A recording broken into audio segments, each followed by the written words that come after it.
சிம்புதேவன் இயக்கத்தில் விஜய் நடிப்பில் வெளிவந்த படம் புலி. இந்த படத்தோட இசை வெளியீட்டில் டிஆர் சிறப்பு விருந்தினராக கலந்துக்கிட்டாரு. அப்போது புலி பற்றி அவர் பேசின டைமிங் பேச்சு அங்கிருந்து உங்களை கலகலக்க வச்சது. நடிகர் விஜயை எழுந்து வந்து டி ராஜேந்தர் கிட்ட போதும் அப்படிங்கிற அளவுக்கு அவர் கலகலப்பாக அடுக்கு மொழிகளில் பேசினார். டி ராஜேந்தரோட பேச்சை விட அவரோட பேச்சை வச்சு போடப்பட்ட மீம்ஸ்கள் தான் அன்னைக்கு ட்ரெண்டிங்கில் இருந்தது. இந்த நிலையில் தன்னை கிண்டல் செஞ்சவங்களுக்கு கிட்டத்தட்ட 1.5 வருஷத்துக்கு அப்புறமா பதிலடி கொடுத்துருக்கார் நம்ம டிஆர். சமீபத்தில் டி ராஜேந்தர் அளித்த பேட்டி ஒன்றில் புலி மீம்ஸ்கள் குறித்து பேசியிருக்காரு.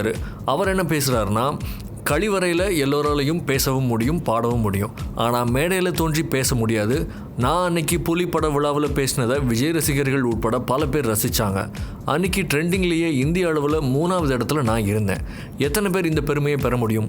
யார் என்ன வேணுமானாலும் மீம்ஸுகள் மாம்ஸுகளை போடுங்க, என்ன மாதிரி யாராலையும் பேச முடியாது. வைரம் வைரம் தான் அப்படின்னு பதிலடி கொடுத்துருக்காரு டிஆர்.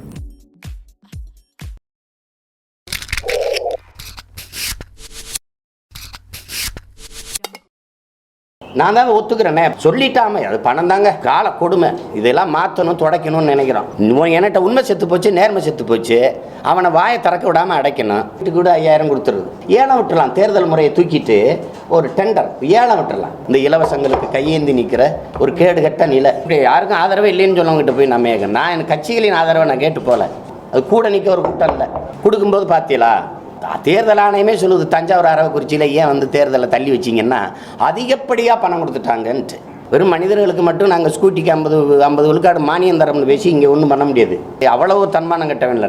நான் மக்களின் ஆதரவு தான் இங்கே எதிர்பார்த்து. வேளாண்குடி மகன் தலைநகரில் போய் மண்டையோட வச்சுக்கிட்டு கோமணத்தை கட்டிட்டு போராடிட்டு இருக்கான். பற்றி எரியுதுல. அப்படி ஒரு நாள் ஒரு புரட்சி, இந்த கேடுகட்ட பணநாயகத்தை தூக்கி வீசணும்டான்னு அப்படி ஒரு புரட்சி வரும், ஒரு நாள் வரும். வர அது எப்பங்க வர்றதுன்னா நம்ம தான் வர வைக்கணும்.